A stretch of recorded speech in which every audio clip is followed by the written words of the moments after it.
Familia, ¿cómo estamos? Bienvenidos una vez más, católicos a capela. Aquí estoy yo, Berto, para mostrarte ciertas cosas de la Santa Madre Iglesia. Evidentemente no lo hago yo porque yo soy el más inteligente. De eso no se trata. Yo en ese equipo no estoy. Hoy vamos a hablar nada más y nada menos. ¡Ay, señor! Hipólito de Roma. Hipólito de Roma. Pero no cualquier cosa, no su vida y su obra, que yo creo que ya hemos hecho un vídeo, no estoy seguro, pero yo creo que sí.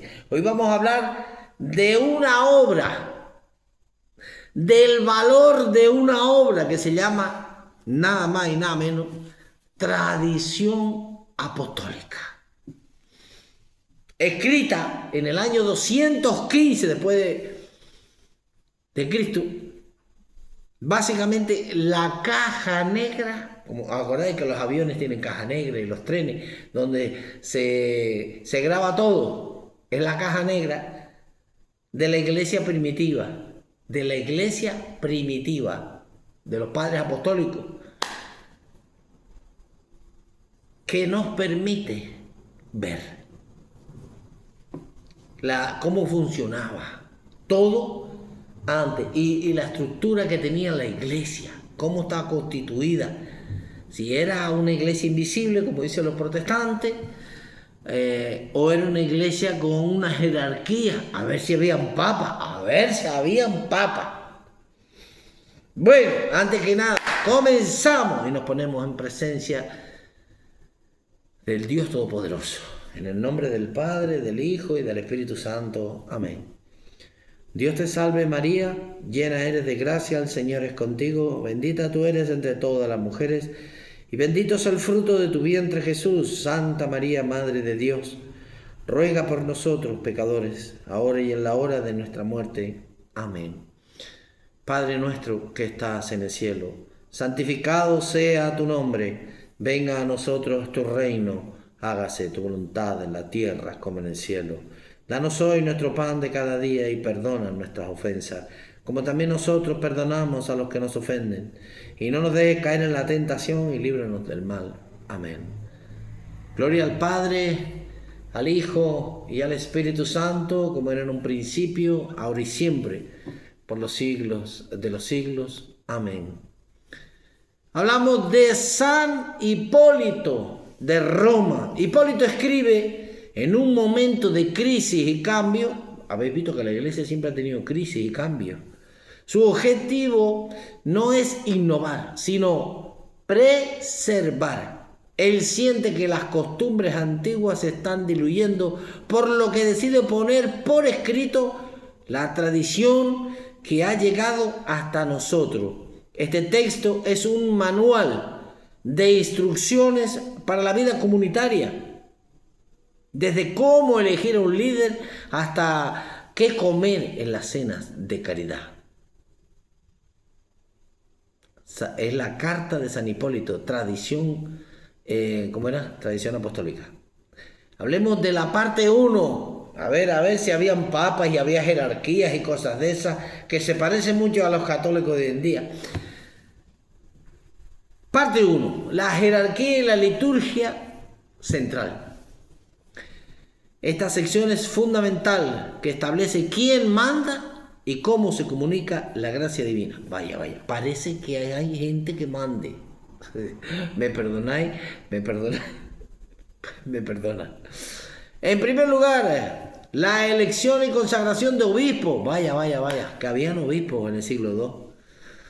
El proceso no era democrático, sino democrático en el sentido moderno, evidentemente, pero sí comunitario, la comunidad. La elección, dice San Hipólito, el obispo debe ser elegido por todo el pueblo, como hoy en día. El rito se reúne el domingo, los adventistas, esta es para vosotros, se reúnen los domingos los presbíteros y los obispos. Los presbíteros son sacerdotes. Los obispos y los obispos vecinos, evidentemente, también. Eso damos por hecho que no son los obispos, sino los obispos vecinos. Los obispos imponen la mano sobre el mientras el pueblo permanece en silencio orando por el descenso del Espíritu Santo, como hoy en día la Iglesia Católica. Hacen una plegaria eucarística. Esto se parece mucho a la Iglesia Católica. El texto nos regala una de las anáforas, es decir, de las oraciones de consagración. Fijaros que tenemos hasta oraciones de consagración de los apóstoles, más antiguas que existen. Se centra en la encarnación, la pasión y la resurrección, culminando en la invocación del Espíritu Santo, es decir, de la epíclesis, que el Espíritu Santo baje al pan y lo transforme, en vez de el pan y vino, se convierta en cuerpo, sangre, alma y santidad de Dios Todopoderoso. Casi nada. Los presbíteros y de los diáconos. Los presbíteros también reciben la imposición de manos, pero Hipólito aclara que ellos reciben el espíritu de consejo. Los sacerdotes reciben el espíritu de consejo para ayudar al obispo, no el poder de mando total del mismo, evidentemente. Los diáconos, dice así, su ordenación es distinta. Solo el obispo le impone las manos, porque el diácono no está ordenado para el sacerdocio, sino para el servicio, la diaconía, en griego koiné, la diaconía del obispo, el servicio al obispo. El diácono está al servicio del obispo, igual que hoy en día. Son sus ojos y oídos en la comunidad. Vamos al punto 3, otros ministerios sin imposición de manos. Dice así, aquí Hipólito es tajante: no todos los cargos son sagrados de la misma forma.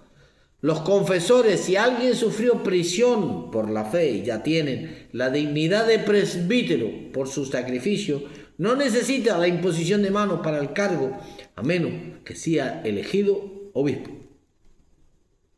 Para las viudas y las vírgenes se inscriben por su estado de vida y oración, pero no son del clero, no son de los obispos, no son del clero, no son de presbíteros, diáconos y obispos. Las viudas y las vírgenes. Los lectores y los subdiáconos, cargos funcionales para el orden del culto. Por ejemplo, nosotros no tenemos unos lectores como tal. Normalmente la gente más vieja que lleva aquí en mi iglesia, en mi parroquia, Santa Isabel de Portugal, se llama mi parroquia, pues depende, hay mucha gente que tú sabes, hay el que viene con ganas de leer, eso está movido por el Espíritu Santo. A mí me ha pasado que me han llamado para leer y yo no he ido, pues porque al principio no tenía el conocimiento, ¿entiendes? Todo lo que pasa dentro de la iglesia es movido por el Espíritu Santo, todo. Entonces, hay personas que sí están, que son lectores, que tienen una dicción, se les entiende todo. Cuando leen el Antiguo Testamento, esos nombres tan difíciles, te los leen todos, son lectores. Depende, en las basílicas, en las catedrales, normalmente hay un grupo de lectores, de hombres y mujeres, eso sí. En la parte 2 de esta carta de Hipólito dice así: la iniciación cristiana, el catecumenado. Dice así: convertirse en cristiano en el siglo III no era cuestión de un domingo, era un proceso de transformación radical que duraba 3 años. 3 años, hoy en día son 2. Es decir, los aspirantes son examinados sobre su vida. Hipólito presenta una lista de profesiones prohibidas: escultores, pintores de ídolos, actores o gladiadores por la violencia y la inmoralidad del teatro romano, los magos, los astrólogos, los adivinos, los militares, si no renuncian a matar o a jurar por el César. Vemos que la Iglesia Católica no es broma. No es broma. El periodo de prueba, durante 3 años, los catecúmenos escuchan la palabra, pero no participan en la Eucaristía. Al final de cada lección, el maestro les impone las manos y ora por ellos. Es decir, No es como hoy. Hoy tú, cuando entra el Padre y toma posesión, Él besa al altar, se va atrás en el nombre del Padre, pedimos perdón y hacemos las 3 lecturas, ¿no? Cuando hacemos las 3 lecturas, ¿qué viene? El ofertorio. Después de las 3 lecturas viene el ofertorio y la consagración. Entonces, antiguamente solamente llegaban ahí los que no estaban bautizados y no habían hecho la primera, y también los que no habían hecho nunca la primera comunión. Después de las 3 lecturas se tenían que salir de la iglesia. Salirse, para no escuchar, se ponían a escuchar muchas veces y cosas de esas. Incluso los que bautizaban, la pila bautismal estaba fuera de la iglesia. Y solo una semana antes de que te bautizaran, si eras adulto, te enseñaban el Padre Nuestro. Una semana antes. Porque ellos tenían una cosa que se llamaba el secreto, que hemos hablado aquí también en vídeo sobre el secreto. Hay muchas cosas, muchas oraciones que nosotros, los seglares, los laicos, no sabemos. Cuando la consagración que hace el sacerdote en la copa, nosotros no la oímos, una oración en secreto, aunque se sabe lo que dicen, es una oración secreta. Cuando consagran el óleo, nosotros no estamos presentes. Es decir, se sigue protegiendo ciertas cosas. Entonces, antiguamente, ¿cómo se les explicaba a los niños entonces? ¿Cómo se les explicaban a los niños? Se les explicaba que después los mayores iban a comer una piedrita blanca. No se les explicaba nada, absolutamente, ni en las casas ni nada. No se les explicaba nada, porque ese era un tesoro que teníamos que cuidar. Acordamos que en el vídeo que yo os hice decía, no eches tus perlas a los cerdos. No eches tus perlas, lo sagrado, a los cerdos, porque no, la van a pisotear. ¿Entiendes? Por eso solamente se le enseñaba al Padre Nuestro una semana antes del bautismo. Entonces, se les iba enseñando poco a poco, se les iba enseñando, pero muy poco a poco. Incluso, tanto el Padre Nuestro, o oraciones de esa época, eran contraseñas. ¿Por qué? Porque estaban perseguidos los judíos, estaban siendo perseguidos, ¿no? Los cristianos estaban siendo perseguidos por los romanos y ¿dónde celebraban las misas? En las casas, como en Roma. Entonces habían ciertas contraseñas. Por ejemplo, el pez, ese era un símbolo que allí habían cristianos. Había un pez en la puerta que habían cristianos. Otra cosa es para tú saber si esa persona era cristiana como tú y poderte fiar de él. Tú le decías, ¿en qué crees? Por ejemplo, ¿en qué crees? Y si él era cristiano te decía, yo creo en Dios Padre Todopoderoso, Creador del cielo y de la tierra. O yo creo y te recitaba una parte del Padre Nuestro. Una parte del Padre Nuestro. Y el otro contestaba a la otra parte. Es decir, hay muchas cosas secretas en la iglesia que gracias a esas cosas secretas se han mantenido hasta el día de hoy. Protegida por el Espíritu Santo, evidentemente. Todo esto es imposible. El periodo de prueba duraba 3 años y solamente escuchaban la palabra y se iban. Ahora vamos a hablar del ritual del bautismo según San Hipólito. Dice, es el momento cumbre, se describe como un detalle fascinante. El agua debe ser agua viva. El agua viva, esas son cosas que decían nuestros mayores, decían, tienes que limpiar, porque a lo mejor hay malos espíritus en tu casa. Tienes que limpiarlo con agua viva. Es decir, agua corriente. La desnudez. Los bautizados se despojaban de todo. Los bautizados se les quitaba la ropa. Y simbolizando su renacimiento. Para que veáis cómo era antes. Estamos claros que esto es la Iglesia Católica. Estamos claros que esto es la Iglesia Católica. A día de hoy se siguen bautizando. No solo en pilas bautismales, sino por inundación. Metiéndolos en una fosa con agua.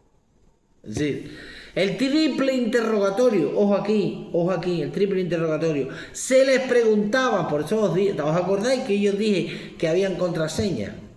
Se les preguntaba si creen en el Padre, el Hijo y el Espíritu Santo, sumergiéndole tras cada respuesta. Ese era el bautismo. ¿Creen en Dios Padre? Sí creo. ¡Bum! ¿Crees en Dios Hijo? Sí creo. ¡Bum! ¿Crees en el Espíritu Santo? Sí creo. ¡Bum!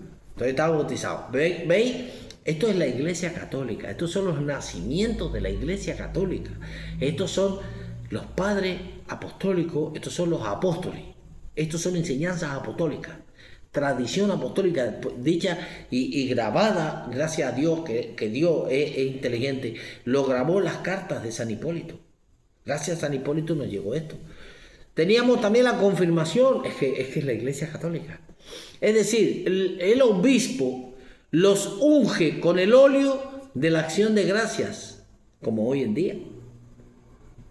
Como hoy en día, sellándolos con el Espíritu Santo, como hoy en día, mis hermanos. ¿Por qué? Porque San Hipólito era católico, era obispo. Es que los apóstoles eran católicos y Jesús era católico. Católico significa universal, pero no solamente la parte universal. Es que Jesús fundó la Iglesia Católica. Fundó esa iglesia primitiva con 12 personas. Esas 12 personas fueron formando obispos, diáconos y sacerdotes. Esa iglesia fue creciendo. Y esa iglesia era la Iglesia Católica. Seguimos. En la primera comunión, vamos a ver si es igual que hoy, reciben el pan, el vino y algo curioso, que hoy no lo hacemos, leche y miel. ¿Por qué leche y miel? Porque simboliza la entrada a la tierra prometida. Mira qué hermoso estos apóstoles. Por favor, qué bonito, qué hermoso. Hay que antes la gente ahí, en esa época, no era alérgico a la leche, ni nada de eso. Esas cosas son de ahora. Esa gente era gente ahí fuerte.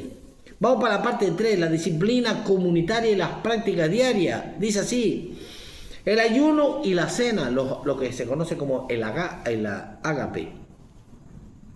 San Hipólito regula las cenas comunitarias de la comunidad, de la parroquia, para que no se conviertan en banquetes mundanos. Ojo, se debe comer con moderación, como hoy en día. Nosotros también lo tenemos que hacer. El obispo o un clérigo, un sacerdote, un diácono, debe estar presente para partir el pan, es decir, el pan de la bendición o eulogia, distinto de la Eucaristía. El pan de la bendición, bendecir la mesa. De ahí viene bendecir la mesa. Se enfatiza, en esa cena, se enfatiza el silencio. Y se escucha de las exhortaciones del obispo, del sacerdote, del diácono. Se escuchan las exhortaciones. Mi hermano, no hagan esto, tengan cuidado con esto. Todas esas cosas, las guías, una guía. Vamos al punto 2, la oración personal. Es que os dais cuenta que esto que estoy leyendo es la Iglesia Católica. ¿No os dais cuenta que esto está en el presente? Seguimos. En este punto vital para tu narración, dice, Hipólito prescribe orar en momentos específicos del día para santificar el tiempo. Dime tú si tú no lo haces al despertar o acostarte. Pero también las horas tercia, sexta y nona. Es decir, las 9 de la mañana, las 12 de mediodía y las 3 de la tarde. Eso lo hacen los sacerdotes, lo hacen los misioneros, te lo hacen las, ¿cómo se llaman? Las chicas, las monjitas. Al despertarse, lavarse las manos y orar antes de trabajar. Por supuesto, todos lo hacemos. Evidentemente, te lavas los dientes, esas cosas. Horas tercia y sexta y nona, es decir, las 9 de la mañana, las 12 de mediodía y las 3 de la tarde, recordando los momentos de la pasión de Cristo. Se lee por él. Eso se llaman... Ay, Dios mío, se me fue de la cabeza. Yo estuve un tiempo haciéndolo también. Evidentemente, orar antes de dormir.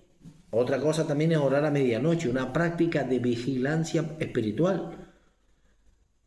Hablemos de la señal de la cruz. ¿De dónde viene eso? ¿De dónde va a venir? De los apóstoles. Hipólito recomienda como una defensa contra el demonio: esfuérzate siempre por signar humildad tu frente. Es un signo revelado que vence al exterminador. Cuanto hace por la señal de la Santa Cruz de nuestros enemigos, líbranos, Señor, Dios nuestro, En el nombre del Padre, del Hijo y del Espíritu Santo. Mira, tú cuando tengas... A mí me suele pasar. A mí, por ejemplo, me suele atacar por... Espérate. Bueno, llegó mi mamá y mi hermana. Es decir, el cuidado con los difuntos. Se establecen normas sobre los cementerios y el entierro, asegurando que los pobres no sean abandonados y que la comunidad sufrague los gastos de la sepultura de quienes no tienen nada. Eso lo seguimos haciendo a día de hoy. Conclusión, la autoridad de la tradición. El libro cierra con una advertencia: si siguen estas instrucciones, ningún hereje podrá engañar a los fieles. Hipólito cree que la estructura y el rito son el caparazón que protege la fe. Y nada, mi gente, nos despedimos aquí, no quiero tardar mucho, aparte que viene el perro, se va a poner a ladrar ahora. Cuídense mucho, protejan su fe, viva Cristo Rey, viva la Santísima Virgen María, viva la Virgen de Candelaria, la Virgen de Guadalupe, que viva la Inmaculada. Cuídense mucho, espero que les haya gustado. Todavía tenemos más, pero bueno, es que no se puede grabar más ya. Ya hemos llegado al límite hoy, así que nada, no se puede grabar más. Nada, cuídense mucho, nos vemos. Chao.